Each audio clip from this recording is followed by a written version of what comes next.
Oui, rebonjour. Voilà, moi je vais recentrer mon intervention sur mon rôle de responsable d'un service public local. Qui dit service public local dit effectivement position tout à fait transversale. Je suis aux ordres de mes élus, je dirige une équipe et je travaille dans l'intérêt général, le vôtre, celui effectivement de nos usagers, comme on dit très poliment dans l'administration. Et comme j'ai l'habitude de dire, pour nos familles.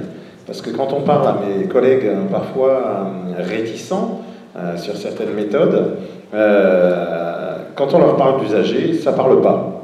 Mais quand on leur dit que dans les usagers, on a nos enfants, nos épouses, nos parents, là, ça impacte déjà un petit peu plus. Donc en fait, j'avais préparé une intervention, mais compte tenu de ce que j'ai entendu dans la salle, je vais faire différemment. Et après, en avoir parlé à Jean-François, je me propose effectivement de faire cette petite intervention, de faire le temps d'échange, questions-réponses comme on a fait tout à l'heure. Et si toutefois, il y a des personnes dans la salle qui sont intéressées par la visite de nos serres municipales, qui sont à 20 minutes d'ici à pied, mais on peut organiser un covoiturage, si d'autres ont des voitures, puisque moi j'ai un truc qui ressemble à une Smart, donc je ne pourrais pas emmener tout le monde. Donc c'est avec plaisir qu'après cette séance, je vous invite à visiter nos serres municipales et puis à répondre peut-être à des questions plus techniques sur les dosages, puisque pour refaire l'historique, ça fait une dizaine d'années seulement que je suis arrivé au poste que j'occupe, et au début quand on arrive, on observe et on écoute. Voilà. Et après, un petit peu comme l'a fait Laurent, on en tire des conclusions et on se dit, bon bah tiens, on va essayer d'évoluer. Et j'ai eu la chance d'avoir au sein de mon équipe des gens dynamiques et volontaires, notamment aux serres municipales. Et on s'est dit, bah tiens, on va commencer par proscrire tout ce qui est produits chimiques de nos serres. Et on a commencé, en fait, non pas avec les PNPP au début, mais avec tout ce qu'on appelle la protection biologique intégrée, enfin la lutte biologique intégrée qui intègre la protection biologique intégrée. C'est-à-dire, en fait, analyser en détail quels sont nos problèmes sur nos végétaux, puisqu'on a des serres, et on cultive jusqu'à environ 200 espèces différentes. Voilà, donc 200 espèces différentes, 200 régimes de cultures différents et tout autant de ravageurs et de maladies à surveiller. Donc, grâce à mes collègues qui ont été tout de suite investis, volontaires, parce que là aussi, en réaction à ce que j'ai entendu dans la salle, moi je pense que le principal problème, c'est pas la plante, c'est pas le ravageur, c'est nous. C'est l'humain avant tout. Et l'humain que nous sommes, eh bien, quelque part, il est doué, en théorie, de volonté. Volonté, parfois, implique aussi courage. Parce que quand on a démontré des dossiers, à oser aller les expliquer à sa hiérarchie, parfois à des élus, qui pensent parfois différemment, et c'est un euphémisme, il faut effectivement avoir un petit peu de courage, ou au contraire, ne pas avoir toute sa tête. Toutefois, quelque part, c'est aussi une chance qu'on a de pouvoir être libre. Nous sommes des humains, nous avons une volonté, et nous sommes dans un pays libre. Profitons-en.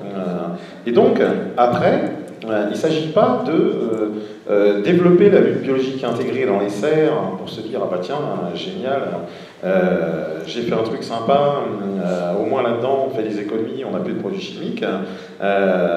Il faut aussi faire attention à notre cohérence. Mes collègues, et Vincent est dans la salle que je salue, qui m'entend souvent dire mes adages, et l'un d'entre eux est il faut, avec une action en cohérence, acquérir la légitimité. Si vous êtes cohérent, vous êtes légitime. Si vous êtes légitime, vous pouvez vous imposer dans votre domaine de compétences. Et parfois, effectivement, avec nos usagers, eh bien, on doit s'imposer. Là, je ne reviendrai pas sur ce qu'a dit Daniel, hein, puisque lui aussi est un agent du service public. Alors, attention à la notion d'échelle, hein, je l'ai noté, je ne sais pas si j'aurai le temps d'en parler, mais ce qui se vit au niveau d'un département, eh bien, se vit aussi à l'échelle d'un jardin, qu'il soit privé ou public, et au niveau d'une collectivité aussi. Par contre, les réponses, eh ben, elles ne sont pas uniques, elles sont multiples. Et elles sont multiples en fonction de l'échelle d'une part, du problème rencontré et des gens avec lesquels on doit faire face au problème.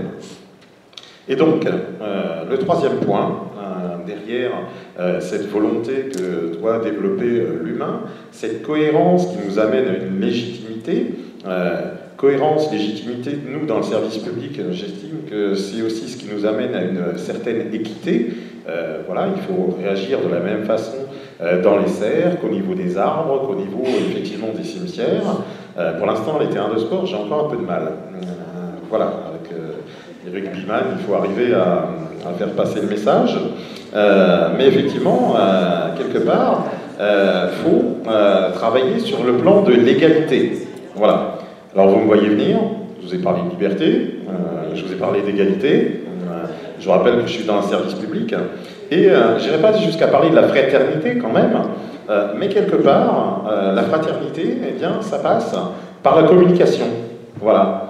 Au lieu de se taper dessus et de se dire voilà, c'est moi qui ai raison ou c'est toi qui as tort, eh bien, essayons de comprendre quel est le point de vue de la personne avec laquelle on est en discussion et essayons quand même, par le biais d'un dialogue, de lui faire comprendre que si elle ne partage pas notre avis, c'est qu'elle n'a peut-être pas la même position, mais que de toute façon, nous sommes convaincus qu'un produit qui finit en CID, comme je l'ai dit, c'est parfait pour arranger les choses. Tout ce qui finit en CID, même si c'est présenté dans un joli petit coin de nature, hein, comme dans certains flashs télévisés, c'est quand même CID, ça veut dire tuer. Donc, quelque part, communiquons. Et la meilleure des communications, je pense, c'est l'exemple. Et c'est en ça qu'on a une chance, je pense, nous, au service Espace Vert à Périgueux, eh bien, d'être vraiment à un carrefour. Un carrefour entre les élus, les usagers, parfois certains des collègues, là j'ai la chance, la preuve en est, il est dans la salle, j'ai des collègues qui sont super investis, et par contre c'est pas le cas de tout le monde, parfois il faut convaincre, voilà. Mais bien sûr, vous allez dire dans un milieu hiérarchique, t'es le chef, hein, t'as qu'à donner les ordres, hein. Sauf que c'est pas si simple que ça, hein. Les ordres, tant que le chef les donne et il est là, ça fonctionne. Quand le chef n'est plus là, eh ben, ça fonctionne différemment. Voilà. Et le but du jeu, il n'est pas là, il n'est pas d'ordonner, il est de faire comprendre. Et là, eh bien, vous pouvez regarder, rien qu'en sortant, là, sur le parvis tout à l'heure, pour ceux qui ont déjeuné ou qui ont été fumer une cigarette à l'extérieur, eh bien, vous verrez, il y a des pavés. Des pavés, je ne vais pas dire que sous la plage, il y a les pavés, mais entre les pavés, il y a de l'herbe maintenant. Voilà. Et avant, c'était une place où on passait du phyto à tire-larigot. Donc là, plus de phyto. Et on a cette chance à Périgueux. Alors, on est, je dirais, au zéro phyto maintenant, sauf sur les terrains de sport. Toujours à cause des problèmes de champignons. Hein. Voilà. Effectivement, nous, c'est pas des cèpes, sinon il n'y aurait plus de problème. Mais à part ces terrains de sport, eh bien, on est au zéro phyto vraiment partout. Notre directrice nous a suivis et même maintenant sur les trottoirs, dans tous les milieux urbains de Périgueux, on est au zéro phyto, y compris au niveau de la propreté. De là se pose parfois aussi le problème de l'utilisation de certains produits quand justement on a eu, comme partout, l'attaque de la pyrale. Nos buis, comme ceux d'Érignac ou de Marquessac, et comme ceux de nombreux autres sites en France, ont été attaqués. Et on s'est posé la question, qu'est-ce qu'on fait? Est-ce qu'on est zéro phyto, et intégriste jusqu'au bout, je ne réagirai pas? Ou est-ce qu'il n'y a pas de questions à se poser? Parce que, comme on en parlait tout à l'heure, le buis, comme d'autres végétaux, eh bien, c'est aussi du patrimoine. Je me souviens dans les premières années où j'étais à Périgueux, beaucoup de problèmes à faire comprendre que quand on parle patrimoine, on ne parle pas que vieilles pierres. Alors effectivement, Périgueux, les vieilles pierres, il y en a partout. C'est ce qui fait sa richesse, sa reconnaissance, sa beauté, d'accord, ok. Mais quand on parle patrimoine, on parle aussi patrimoine végétal. Alors à Périgueux, il faut le chercher un peu, mais dans d'autres villes, s'il n'y avait pas eu des pionniers, des gens qui avaient justement planté les premiers buis à Érignac, les premiers grands alignements à Versailles, les premiers arbres pour en faire des arboretums dans des villes comme Vichy ou ailleurs, eh bien, les villes d'aujourd'hui ne ressembleraient pas à ce qu'elles sont. Et donc, nous devons effectivement défendre le végétal, le défendre, et comme je vous le disais en propos liminaire, pas tant contre nos ravageurs, mais contre nous-mêmes. Combien de fois je me suis fait opposer par des habitants de Périgueux un refus de voir un arbre se planter devant chez eux, et certains m'expliquant même que si je prends mon vélo et que je prends la voie verte, en 2 minutes, j'ai des arbres partout, ça s'appelle une forêt, et là, je ferais bien d'y aller parce que je serais content. Mais que devant chez lui, c'est la place de sa voiture. Eh bien voilà, on a encore un petit peu de chemin à faire, un petit peu d'explication de texte à fournir, et en ça, je remercie l'équipe, je remercie mes collègues qui, effectivement, doivent être aujourd'hui très interactifs. Il y a un mot qu'on ne comprend pas, pof, on a son smartphone, on tape dessus, on a l'explication.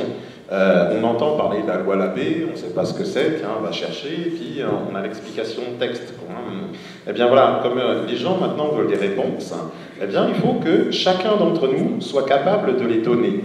Et par contre, j'estime que dans ma mission d'agent des services publics, quand parfois mes collègues n'ont pas réussi à convaincre certaines personnes parfois irascibles, eh bien, en dernier ressort, ils leur donnent mon nom et mon numéro de téléphone. Et j'ai parfois des appels de concitoyens qui se plaignent, qui ne comprennent pas. Et ça, c'est légitime. Ne pas comprendre qu'avant, comme le disait Daniel, on aseptisait les cimetières, et c'est celui qui aurait le truc le plus minéral, sans herbe, qui aurait gagné le gros lot, jusqu'à aujourd'hui dire, non, au contraire, plus il y a de l'herbe, mieux c'est. Non, je pense qu'il y a un juste milieu. Mais il faut l'expliquer. Et j'ai eu au téléphone des personnes où, voilà, je leur expliquais la tendance, les évolutions, le fait qu'on doit respecter la loi, etc. Et je me souviens d'une dame en particulier qui au téléphone m'a dit écoutez, merci pour vos explications, je ne suis pas d'accord avec vous, mais au moins j'ai compris votre démarche. Au revoir. Voilà, ça c'était au moins très clair. Une autre personne m'appelle, me dit monsieur, voilà, c'est la veille de la Toussaint quand même, ma concession est sale, faites quelque chose. Mon équipe étant sur le terrain, j'appelle l'équipe, je me dis tiens, ils sont peut-être pas encore passés, j'ai la confirmation de mon chef, si Laurent, selon ton expression, on est passé là-bas et c'est normalement propre. Alors c'est vrai, c'est une expression aussi que j'ai ramenée à Périgueux, et je retéléphone à la dame très content en disant voilà, mes collègues sont passés, ils m'ont bien confirmé qu'ils étaient passés à proximité de votre sépulture et c'est normalement propre. Oh, merci monsieur, c'est gentil, au revoir. Le lendemain, on m'appelle et alors là, effectivement, sur un autre ton, avec des propos assez imagés, bref. Et à un moment donné, je me suis dit, mais zut, après tout, je lui ai posé une simple question. J'ai dit, écoutez, je ne sais pas si vous vous rendez compte de ce que vous me demandez, mais moi, je vais vous poser une simple question. Est-ce que si vous deviez payer sur vos fonds propres l'intervention que vous demandiez, est-ce que vous auriez le même degré d'exigence? Et là, un blanc. Voilà. Et là, c'est là aussi où il faut comprendre. Jusqu'à maintenant, dans les services publics qu'on représente, on avait l'impression que les jardiniers, comme tous les employés municipaux, mais ils étaient payés pour faire ce qu'il y a à faire. Et on a l'impression, on ne s'en rendait pas compte que c'était gratuit. On leur demande, tiens, ramasse ça, il ramasse ça, va tomber là-bas, il va tomber là-bas. Bon, c'est normal, c'est payé, il est payé pour ça, et tout va bien. Maintenant, outre l'image que la Brigade des Feuilles nous donne grâce à 2 personnes, voilà, eh bien, il faut faire valoir aussi que l'intervention du jardinier, et les jardiniers chez nous sont de moins en moins, comme partout, le zéro phyto, contrairement à ce que dit Daniel, c'est là où j'aborde le problème de l'économie d'échelle. Quand effectivement vous travaillez sur le bord des routes et que vous avez des linéaires de fossés à faucher, c'est pas tout à fait la même chose que quand on entretient des jardinières de fleurs en pleine ville ou des jardins avec un autre soin plus particulier. Donc moi, quelque part, le fait de ne plus utiliser le phyto m'a demandé beaucoup de ressources. Beaucoup de ressources en personnel, parce que 2 passages par an de phyto ont été remplacés par 8 passages de pinette, si on veut garder le même rendu.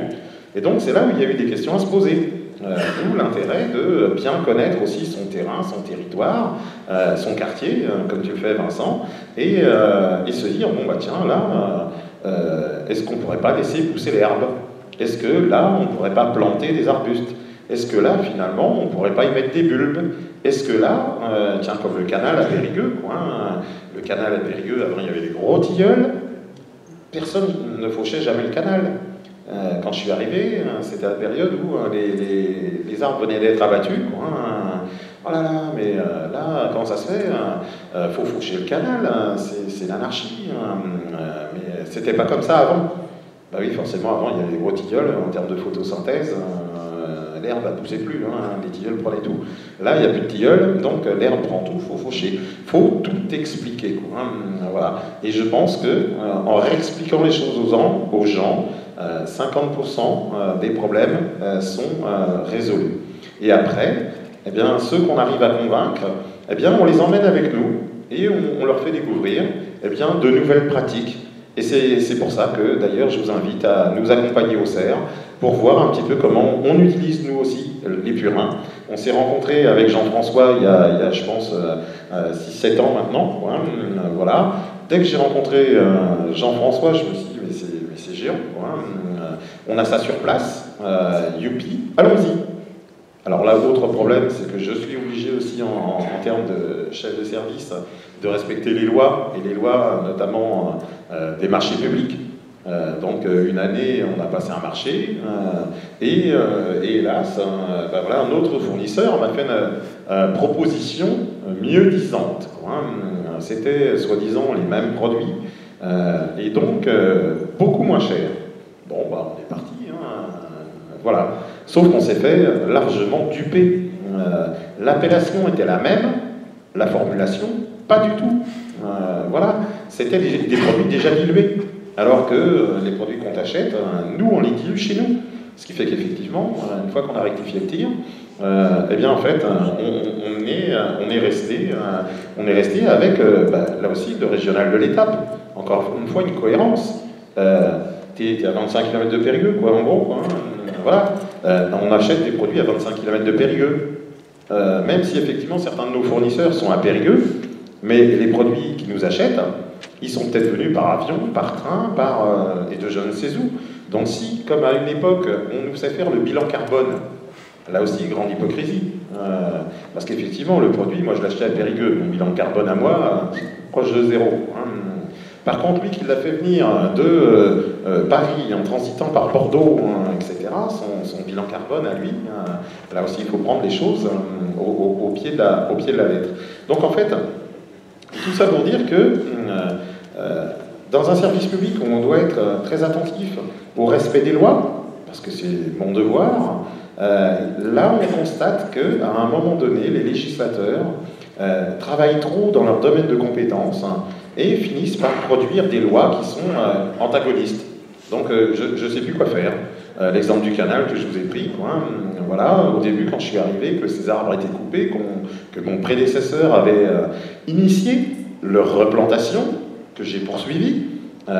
La Tyrène, à l'époque, la direction régionale de l'environnement, me dit « Ah bah oui, tiens, monsieur Briquet, gardez vos repos, il faut continuer comme ça, parce que faut garder l'entité paysagère du lieu, et regardez, faites dessiner un gamin de 3 ans un canal, il va vous dessiner à la voie d'eau, le chemin de halage, et puis les arbres de chaque côté. » Bien, on a continué.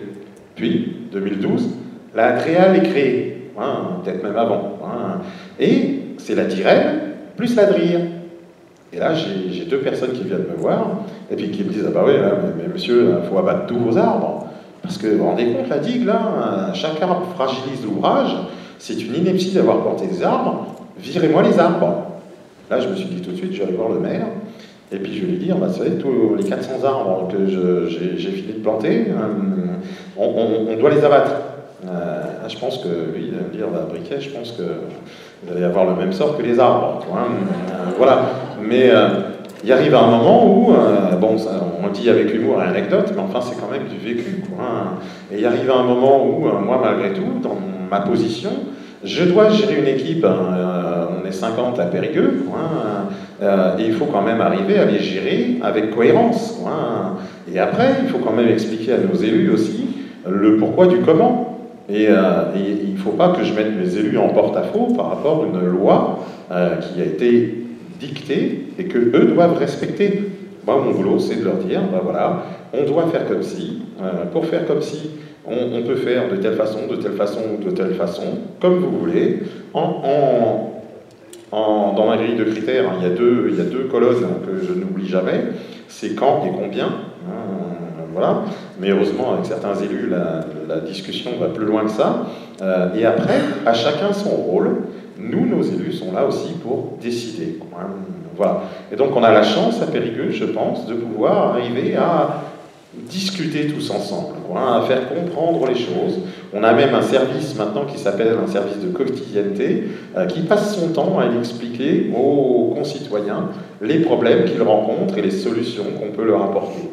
Voilà ce que je voulais simplement préciser dans notre mode de fonctionnement. Et le soutien qu'on a pour Aspro, on l'a eu aussi grâce à Madame Patria, une ancienne élue, qui elle a tout de suite cautionné effectivement la cause de cette défense de nos ressources et de notre environnement, de notre santé, celle des agents, mais celle de nos familles, et du fait, depuis, eh bien, on est sur cette lancée et on continue.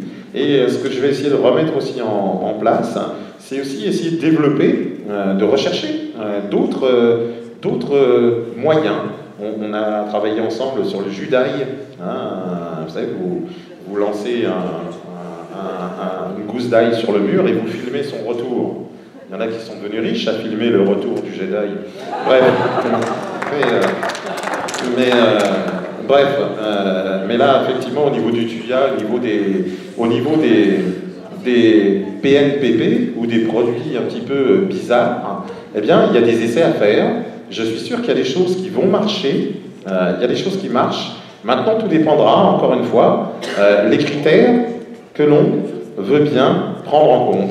Le temps, la rémanence, là, effectivement, c'est un problème pour nous. Parfois, les produits ne sont pas assez rémanents. Il faut les réappliquer trop régulièrement. L'odeur, l'ail, comme je disais, quand c'était Julie qui le passait, effectivement, je trouvais que son parfum était particulier. Après, elle m'a expliqué.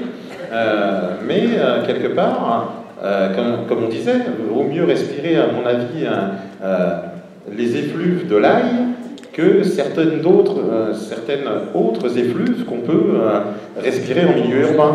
Donc après, tout est une question d'approche, d'analyse et de compréhension. Voilà, je vais m'arrêter là parce qu'on est un petit peu... Voilà.